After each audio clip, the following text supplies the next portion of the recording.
प्रिय व्यूअर्स नमस्कार। मैं इकोनॉमिक्स लेक्चरर एम के आर्या आपका हार्दिक स्वागत और अभिनंदन करता हूं हमारा अपना यूट्यूब चैनल अपना इकोनॉमिक्स क्लासेस में। जैसा कि आप जानते हैं कि इससे पुराना वाला वीडियो लेक्चर में हम लोग राष्ट्रीय आय से संबंधित अन्य समस्याओं की बात किए थे और आज के वीडियो लेक्चर में हम लोग बात करेंगे कि राष्ट्रीय आय की गणना की जो 3 विधियां प्रचलित है उसका जिक्र करेंगे। एक अर्थशास्त्री जिनका नाम है साइमन कुजनेट्स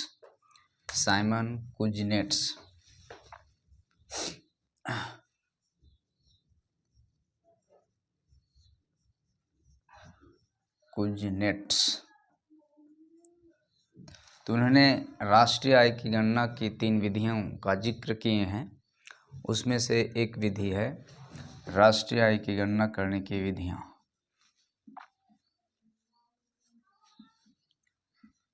की गणना करने की विधियां।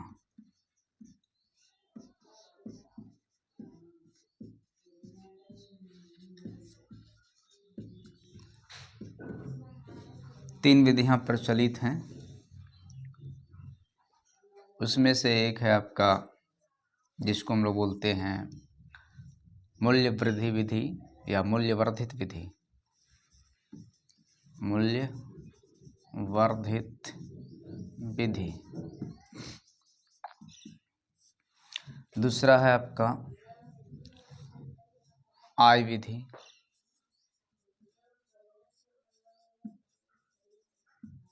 और तीसरा है आपका व्यय विधि।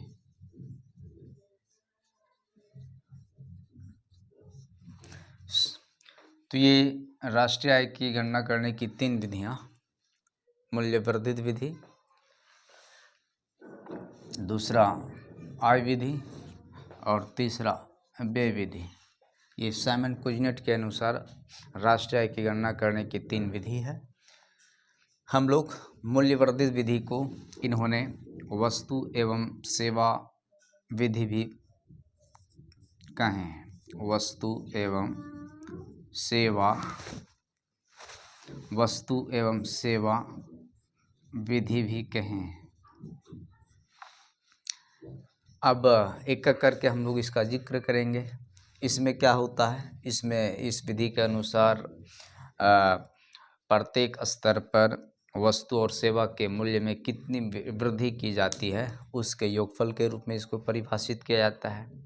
या आय विधि में क्या क्या आता है, अर्थव्यवस्था में कार्यरत व्यक्तियों और व्यावसायिक फर्मों का जो शुद्ध मौद्रिक आय होता है उसके योगफल के रूप में इसको परिभाषित किया जाता है।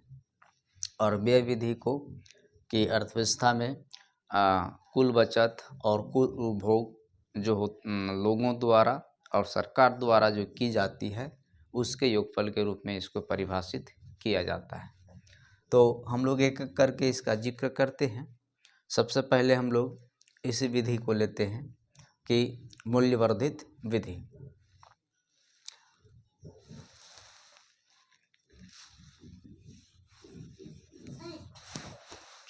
चुप रहना है, भी हल्ला नहीं करना है, ठीक।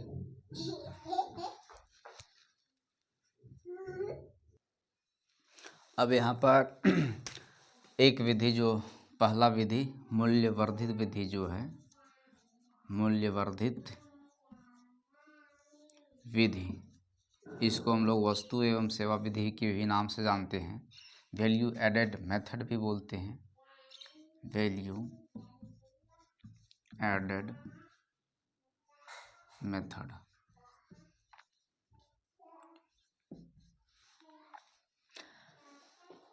एक और नाम तो हम लोग भी जान लिए, वस्तु एवं सेवा विधि। और इस विधि के तहत वस्तु एवं सेवा के सृजन में या वस्तु एवं सेवा निर्माण में प्रत्येक स्तर पर की गई मूल्य वृद्धि के योगफल के रूप में हम लोग इसको परिभाषित करते हैं। और मूल्यवर्धित विधि, मूल्य वृद्धि जो कैलकुलेट किया जाता है वो उसके लिए एक फार्मूला है, उस फार्मूला को हम लोग बोलते हैं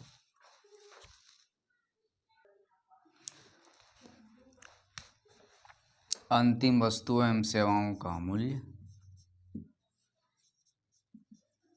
अंतिम वस्तुओं एवं सेवाओं का मूल्य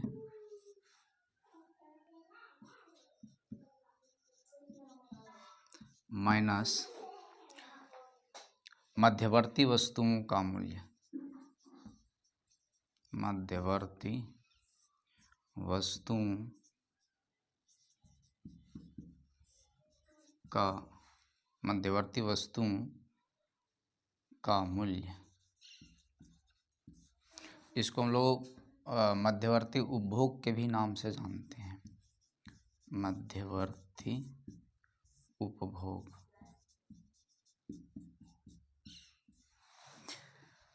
अब ये तो मेरा मूल्य वृद्धि या मूल्य समृद्धि को कैलकुलेट करने का फार्मूला होता है। अंतिम वस्तु और सेवा के मूल्य में से मध्यवर्ती वस्तुओं के मूल्य को माइनस करते हैं तो मूल्य वृद्धि या मूल्य समृद्धि प्राप्त हो जाता है।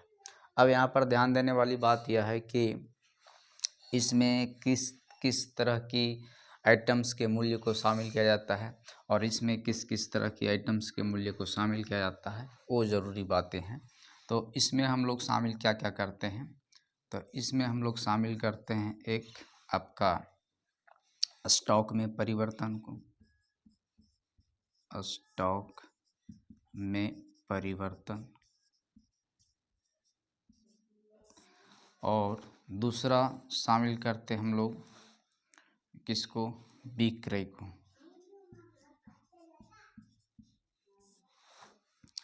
अब विक्रय कहाँ कहाँ होता है, तो विक्रय एक तो घरेलू अर्थव्यवस्था में किया जाता है, अपनी देश की अर्थव्यवस्था में, जिसको हम लोग घरेलू विक्रय के नाम से जानते हैं।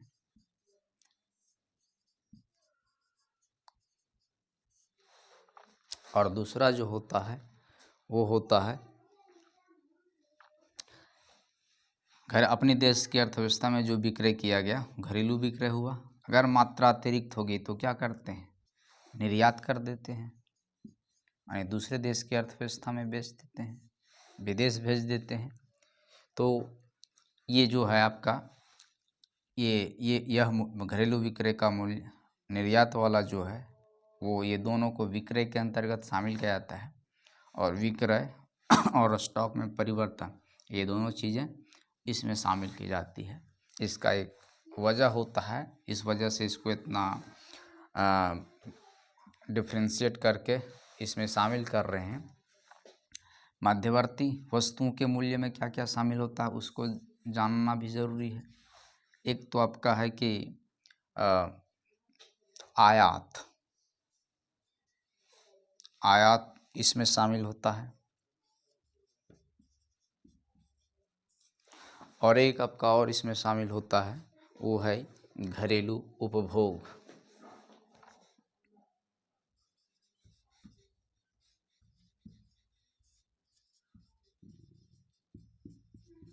घरेलू उपभोग का मतलब हो गया अपनी अर्थव्यवस्था के लोगों द्वारा प्रयोग की गई चीज़ें, वो चाहे उत्पादक प्रयोग करे या उपभोक्ता प्रयोग करे तो उसको हम लोग घरेलू उपभोग के नाम से जानते हैं। और ये चीज़ें कम पड़ जाती है तो दूसरे देशों से उसकी आयात भी कर लिया जाता है। अब यहाँ पर एक मार्क्स का यहाँ क्वेश्चन बनता है कि मूल्यवर्धित विधि से मूल्यवर्धित विधि से राष्ट्रीय आय की गणना कैसे की जाती है। एक तो क्वेश्चन ये बनता है आपका, तो वस्तु एवं सेवाओं के सृजन में के दौरान प्रत्येक स्तर पर की गई मूल्य वृद्धि के योगफल के रूप में हम लोग मूल्य वृद्धि विधि से राष्ट्रीय आय की गणना करते हैं। और मूल्य वृद्धि का फार्मूला होता है अंतिम वस्तु एवं सेवाओं का मूल्य माइनस मध्यवर्ती वस्तुओं का मूल्य। अंतिम वस्तुओं और सेवाओं के मूल्य में क्या क्या शामिल होता है, ये चीज़ें हो गई। मध्यवर्ती वस्तुओं के मूल्य में क्यों क्या शामिल होता है, ये हो गई। अंतिम वस्तु, मध्यवर्ती वस्तु क्या होता है, इस पर आधारित एक वीडियो लेक्चर बहुत पहले अपलोड कर चुके हैं, उसको आप देख सकते हैं। अच्छा, एक मार्क्स के यहाँ सबसे पहला क्वेश्चन मिलता है कि मूल्य वृद्धि या मूल्यवर्धित विधि का फार्मूला बताइए। अंतिम वस्तु एवं सेवाओं का मूल्य माइनस मध्यवर्ती वस्तुओं का मूल्य। दूसरा क्वेश्चन आता है कि इस पर आधारित न्यूमेरिकल क्वेश्चन, जैसे आपको कुछ ये दे दिया जाए, मान लीजिए ये 10 रुपया है, ये 2 रुपया है, उसके बाद ये जो है वो आपका 20 रुपया है, ये आपका जो है सो 5 रुपया है, ये जो है सो आपका 1 रुपया है। हाँ, अब आपको इस विधि से राष्ट्रीय आय की गणना करना है। तो इस विधि से राष्ट्रीय आय की गणना करने के लिए क्या करना पड़ेगा, तो ये जोड़ना पड़ेगा। तो अंतिम वस्तु एवं सेवाओं का मूल्य कितना होगा, तो ये शामिल होगा। पहले ये ज्ञात करना पड़ेगा, 10 और 2 12 और 20 कितना हो गया, 12 और 20 32। दूसरा इसको कैलकुलेट करने के लिए 5 और 1 6, तो 32 माइनस 6 कितना हो जाएगा, 32 माइनस 6 26। तो ये 26 जो हो जाएगा वो मूल्य वृद्धि होगी। इस तरीके से हम लोग कैलकुलेट करते हैं। अच्छा, अब यहाँ पर न्यूमेरिकल क्वेश्चन कई बार पूछा जा चुका है टेस्ट में, तो ये वहाँ पर ये सब आइटम्स का वैल्यू दे दिया जाता है और राष्ट्रीय आय कैलकुलेट करने के लिए बोला जाता है। तो आपको जानना ज़रूरी है कि कौन कौन सी आइटम्स का मूल्य किस में शामिल होता है। ये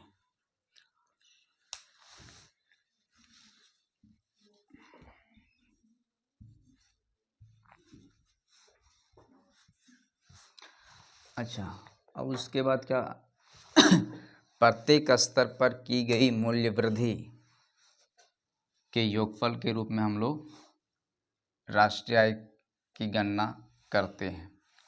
तो यहाँ पर प्रत्येक स्तर पर जो मूल्य वृद्धि की जाएगी उसको हम लोग बोलेंगे सकल मूल्य वृद्धि।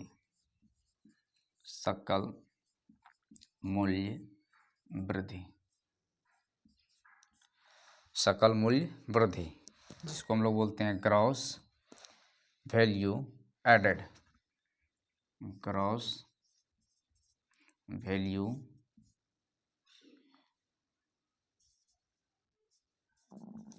Added, GVA।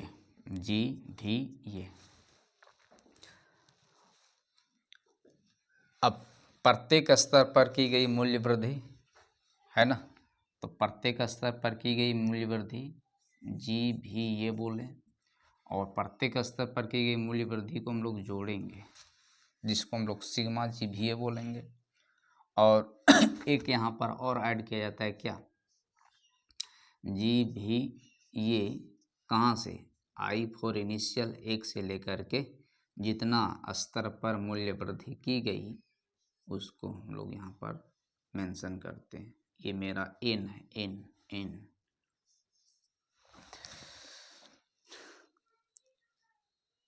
उसके बाद यहाँ पर इतना करने के बाद प्रत्येक स्तर पर की गई मूल्य में वृद्धि वस्तु एवं सेवाओं के सृजन के दौरान उसको ऐड कर लें। ऐड करने के बाद क्या मिलता है, ये ऐड कर लेंगे तो मिलेगा हमको GDP मार्केट प्राइस पर मिलेगा, बाजार मूल्य पर GDP मिल जाएगी। और आप लोग याद कीजिए कि हम लोग एक समुच्चय को राष्ट्रीय आय के रूप में चिन्हित किए हैं, और वो समुच्चय आपका कौन सा है, तो वो समुच्चय आपका है NNPFC। अब मार्केट प्राइस पर हमको GDP मिल गया और हमें इस समुच्चय तक पहुंचना है। इस समुच्चय तक पहुंचने के लिए हमें क्या जोड़ना पड़ेगा, क्या घटाना पड़ेगा, वो आपके दिमाग में आना चाहिए। तो देखिए पहला स्टेप पर मार्केट प्राइस पर GDP में अगर हम डिप्रिसिएशन घटाते हैं, NCERT में DEP लिखा हुआ है, हम केवल D यूज किए हैं, तो क्या प्राप्त होगा? मार्केट प्राइस पर जीडीपी में मूल्यह्रास माइनस करने पर क्या प्राप्त होता है? ये पहले के वीडियो लेक्चर में आप देखे होंगे तो आपको ध्यान में रहेगा। तो जीडीपी मार्केट प्राइस में मूल्यह्रास घटाते हैं तो क्या प्राप्त होता है? एनडीपी मार्केट प्राइस पर प्राप्त होता है। दूसरा स्टेप, एनडीपी मार्केट प्राइस में हम एनआईटी का मतलब होता है नेट इनडायरेक्ट टैक्स, शुद्ध अप्रत्यक्ष कर या निवल अप्रत्यक्ष कर घटाएंगे तो ये एनडीपी फैक्टर कॉस्ट पर प्राप्त होगा। और तीसरा में एनडीपी फैक्टर कॉस्ट में हम एनएफआईए जोड़ेंगे तो क्या प्राप्त होगा? तो यही मेरा एनएनपीएफसी प्राप्त होगा। तो इस समुच्चय से ले यहाँ ये मुझे प्राप्त हुआ और यहाँ तक पहुँचने के लिए हमें मूल्यह्रास माइनस करना पड़ा, शुद्ध अप्रत्यक्ष कर माइनस करना पड़ा, फिर एनएफआईए जोड़ना पड़ा, तब हमें ये समुच्चय प्राप्त हुआ। और इस समुच्चय को हम लोग राष्ट्रीय आय के रूप में चिन्हित किए। तो मूल्यवर्धित विधि से या वस्तु एवं सेवा विधि से इस तरीके से राष्ट्रीय आय की गणना की जाती है। अब हम लोग यहाँ पर इस विधि से देख लिए, शेष दो जो विधि बचा है उसका हम लोग जिक्र कर लेते हैं। इसको अब हम मिटाते हैं।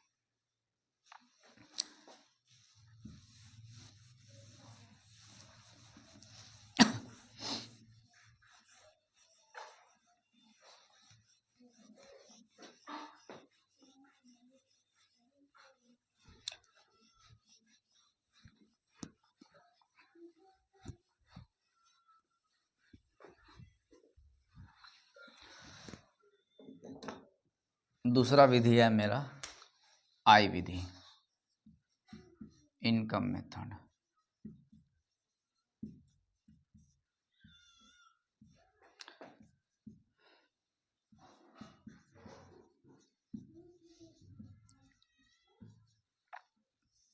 अब जाहिर सी बात है कि आय विधि में हम लोग आय को योग करेंगे। और किसकी आय को योग करेंगे? तो देश में लोगों की आय होती है, फर्मों की आय होती है, तो उन्हीं की आय के योग के रूप में हम लोग इस विधि से राष्ट्रीय आय की गणना करेंगे।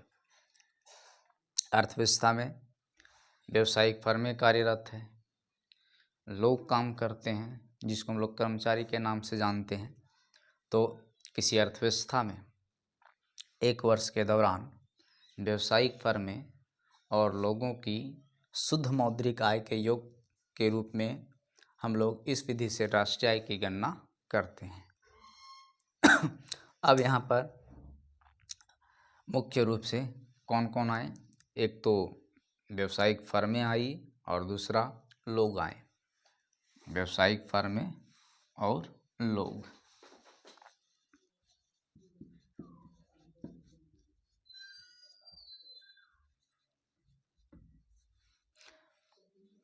और लोग दो आए।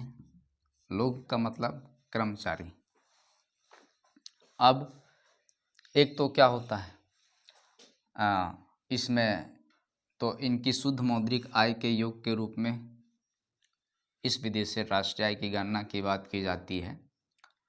अब यहाँ पर जो लोग आए लोग आए कर्मचारी, तो कर्मचारियों की जो नियुक्ति करता है उसे हम लोग नियोक्ता के नाम से जानते हैं। नियोक्ता या नियोक्ता। हाँ,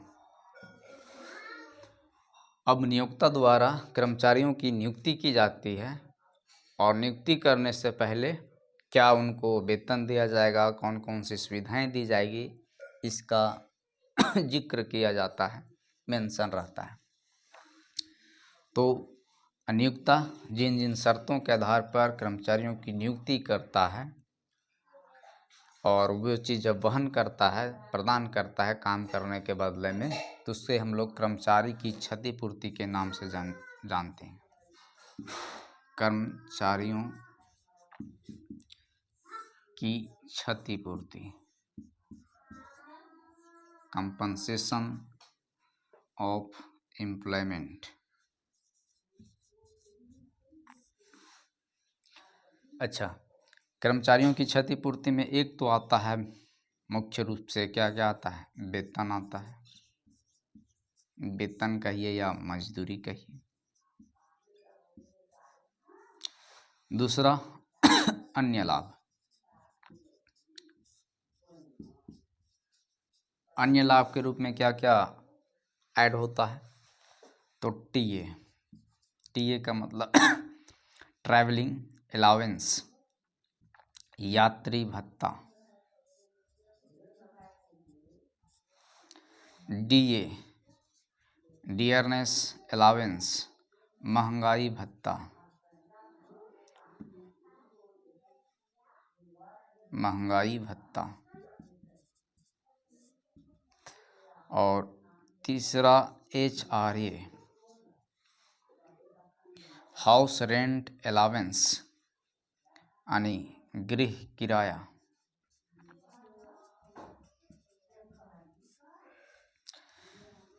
तो अन्य लाभ के रूप में ये सब मेंशन होते हैं जो एक कर्मचारी जब किसी नियोक्ता को नियुक्ति करता है तो उसके बदले में ये देता है, और इन रूपों में एक कर्मचारी की आय प्राप्त होती है। दूसरा होता है, तो ये तो लोग वाला केस हो गया कि लोगों को जो आय प्राप्त हुई। दूसरा केस आपका व्यावसायिक फर्म।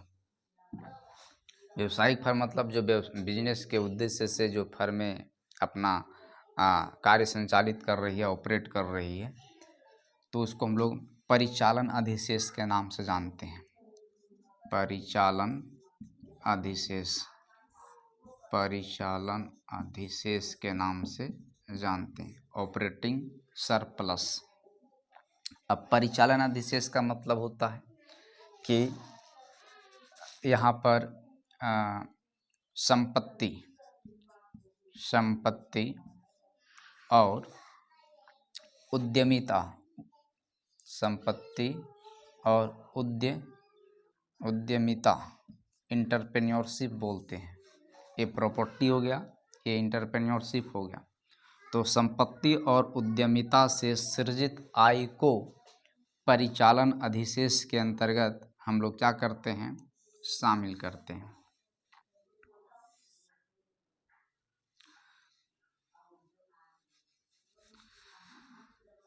संपत्ति और उद्यमिता से सृजित आय को परिचालन अधिशेष में शामिल करते हैं, और संपत्ति में या संपत्ति से किस तरह की आय सृजित होती है, तो आपका होता है पूंजी भी संपत्ति है, भूमि भी संपत्ति है। तो अगर पूंजी को संपत्ति के रूप में किसी व्यवसाय में यूज किए हैं तो वहाँ से ब्याज प्राप्त होता है। भूमि कहीं पर यूज किए हैं तो किराया प्राप्त होता है। उसके बाद जैसे बालू वगैरह भी एक तरह का संपत्ति होता है, तो वहाँ से रॉयल्टी प्राप्त होता है।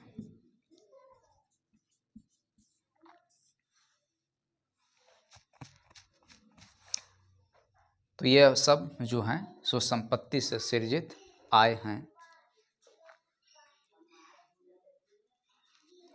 और उद्यमिता से जो आय प्राप्त हुई उसको हम लोग लाभ के रूप में जानते हैं।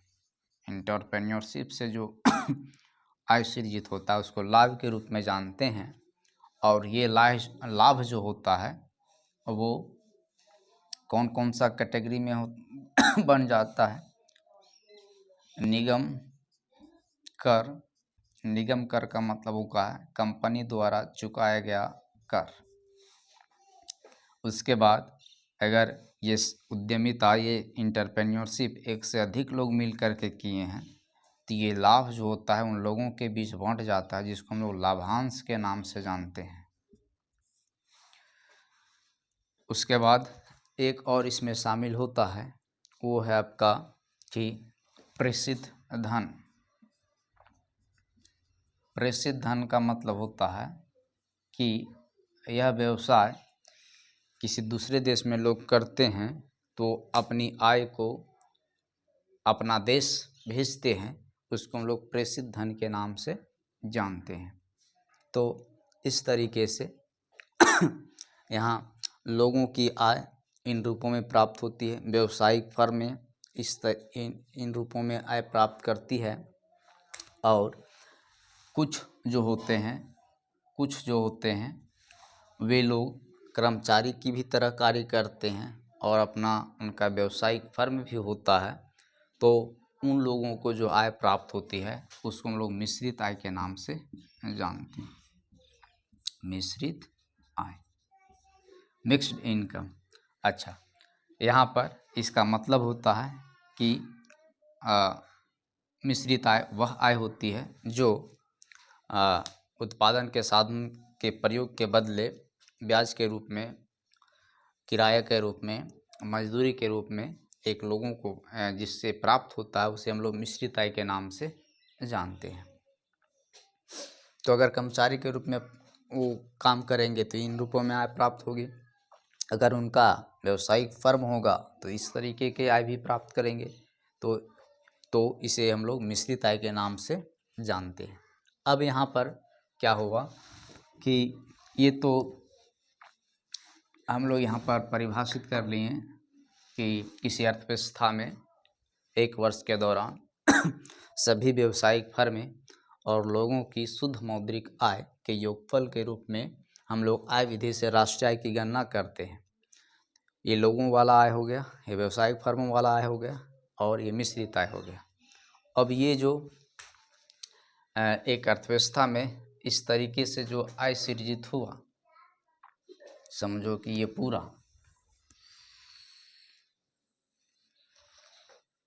तो इसको हम लोग बोलते हैं एनडीपीएफसी।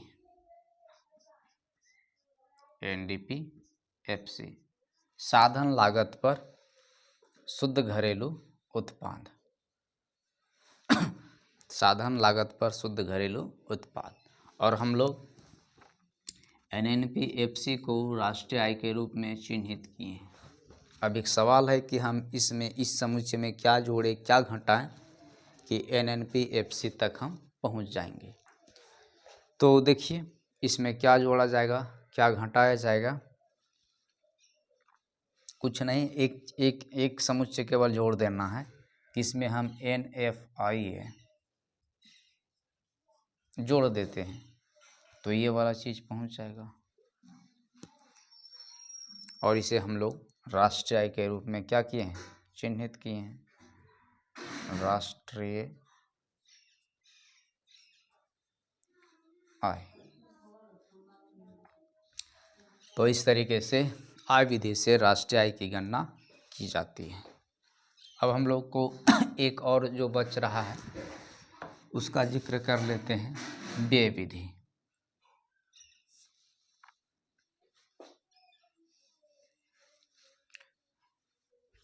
व्यय विधि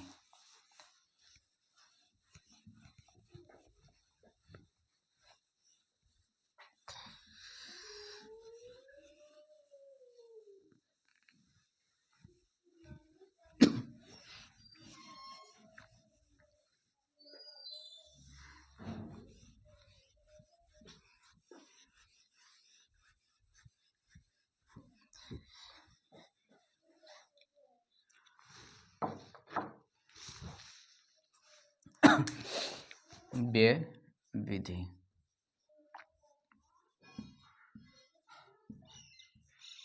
एक्सपेंडिचर मेथड। एक्सपेंडिचर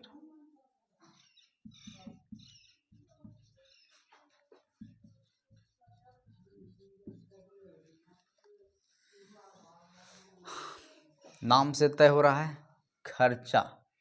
यहाँ पर खर्चा के योगफल के रूप में राष्ट्रीय आय को कैलकुलेट किया जाएगा।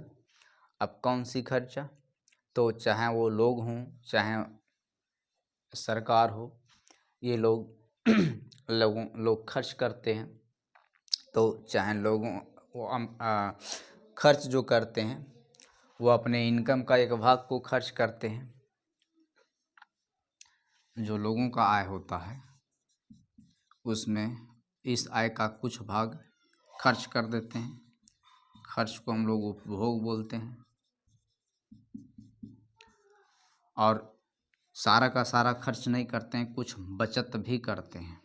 कुछ क्या करते हैं, बचत भी करते हैं। और बचत क्यों करते हैं ताकि भविष्य में कोई दिक्कत हो तो उससे निपटा जा सके। पूंजी जमा कर कर के आगे चल कर के वो व्यवसाय में लगाते हैं, उससे उनका बिजनेस बड़ा होता है, जिसको हम लोग पूंजी निर्माण बोलते हैं। पूंजी निर्माण।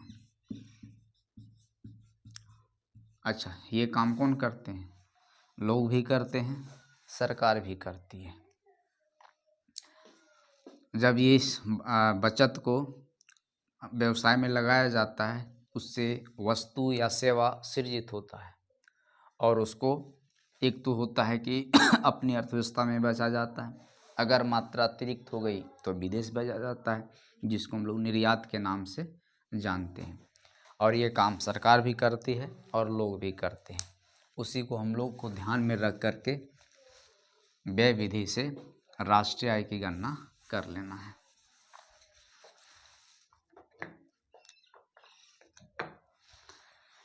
तो यहाँ पर खर्चा और बचत के आधार पर, उपभोग और बचत के आधार पर, जिसको उपभोग को हम लोग खर्चा बोल रहे हैं, और बचत के आधार पर जो है व्यय विधि से राष्ट्रीय आय की गणना की बात की जाती है। यह उपभोग निजी लोगों के द्वारा किया जाएगा, जिसे हम लोग निजी उपभोग व्यय बोलेंगे।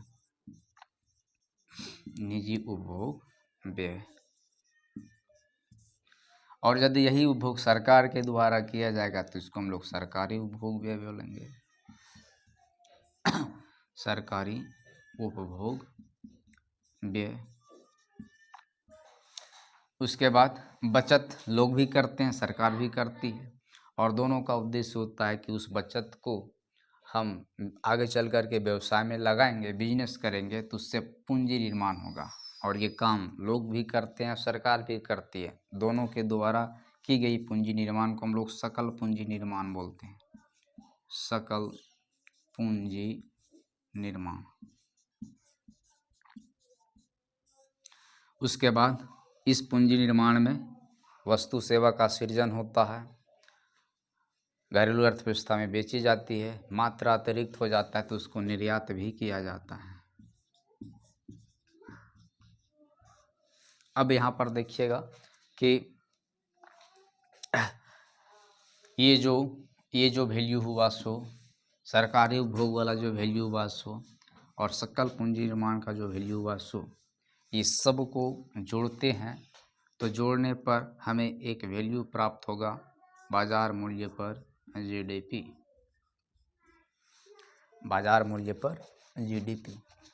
अब यहाँ पर क्या करेंगे, इस जीडीपी को, अब यहाँ पर इस जीडीपी में हम क्या जोड़े क्या घटाएं कि वो एनएनपीएफसी तक पहुँचा देगा, जो कि राष्ट्रीय आय के रूप में हम इसी को चिन्हित किए हैं। अब देखिए पहला स्टेप पर अगर हम डिप्रिसिएशन माइनस करते हैं तो क्या प्राप्त होगा, एनडीपी मार्केट प्राइस पर प्राप्त हो जाएगा। इसमें हम क्या माइनस करें, तो इसमें हम क्या माइनस करेंगे, नेट आईटी माइनस करेंगे, NIT net indirect tax minus करेंगे, तो ये एनडीपी फैक्टर कॉस्ट पर मिलेगा। अब इसमें हम क्या जोड़े घटाएं कि ये वाला मिल जाएगा, तो एनएफआईए जोड़ेंगे, एनएफआईए,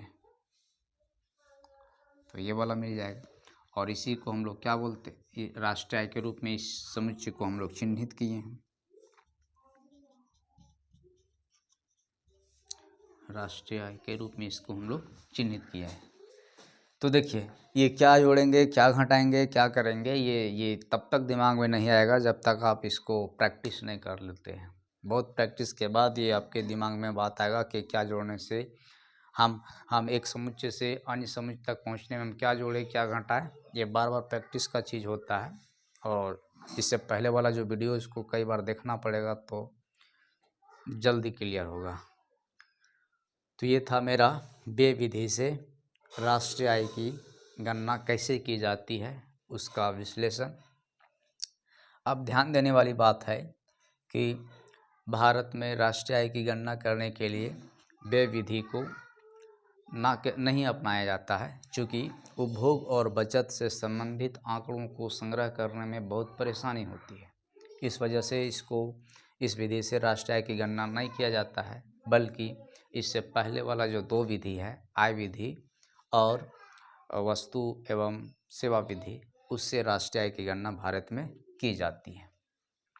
और अब भारत में राष्ट्रीय आय की गणना फैक्टर कॉस्ट और मार्केट प्राइस पर नहीं, बल्कि स्थिर मूल्य और बाजार मूल्य पर किया जा रहा है। ये ध्यान देने वाली बातें हैं। इस तरीके से राष्ट्रीय आय की गणना की जो राष्ट्रीय आय की गणना करने की 3 विधियां साइमन कुजनेट्स के द्वारा जो बताया गया उसका हम जिक्र कर दिए। एक वीडियो लेक्चर इस चैप्टर में और जाएगा, जिसमें हम लोग बात करेंगे कि राष्ट्रीय आय की गणना करने में कौन कौन सी कठिनाइयाँ होती है, कौन कौन सा विधि से हम राष्ट्रीय आय की गणना करते हैं, उस दौरान कौन कौन सी बातें पर ध्यान रखनी होती है जिससे राष्ट्रीय आय की गणना सही हो। तो इसका वीडियो लेक्चर हम नेक्स्ट टाइम अपलोड करेंगे। तब तक के लिए धन्यवाद। लाइक शेयर और सब्सक्राइब कर दीजिए। Thank you.